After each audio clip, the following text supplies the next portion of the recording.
అరుణాచల శివ, అరుణాచల శివ, అరుణాచల శివ, అరుణాచల.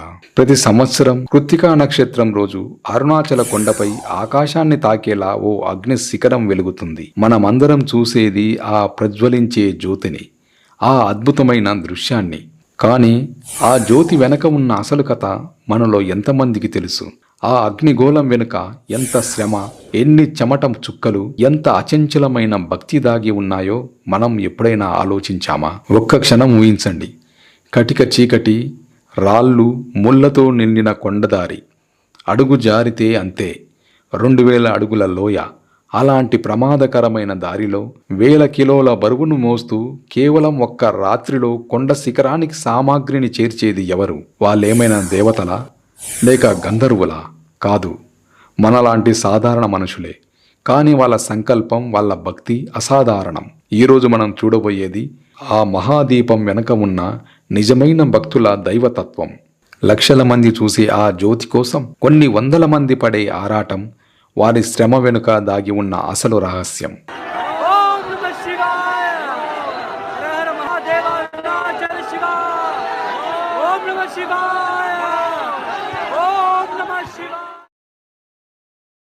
అరుణాచల మహాదీపం అంటే అదేదో చిన్న కార్యక్రమం కాదు, అదొక మహాయజ్ఞం.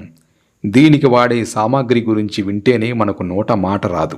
ఏకంగా 3500 కిలోల స్వచ్ఛమైన ఆవు నెయ్యి, అంటే దాదాపు 15 నుండి 20 పెద్ద డ్రమ్ములు. ఇక ఒత్తి, ఒకటి కాదు, రెండు కాదు, ఏకంగా 1000 మీటర్ల పొడవైన కాటన్ వస్త్రంతో చేసిన భారీ ఒత్తి. దీన్ని తయారు చేయడానికి ఎంతో నైపుణ్యం కావాలి. ఈ రెండింటినీ ఉంచే పాత్రను కొప్పరై అంటారు. ఇది దాదాపు 5.5 అడుగుల ఎత్తున్న పెద్ద రాగి పాత్ర.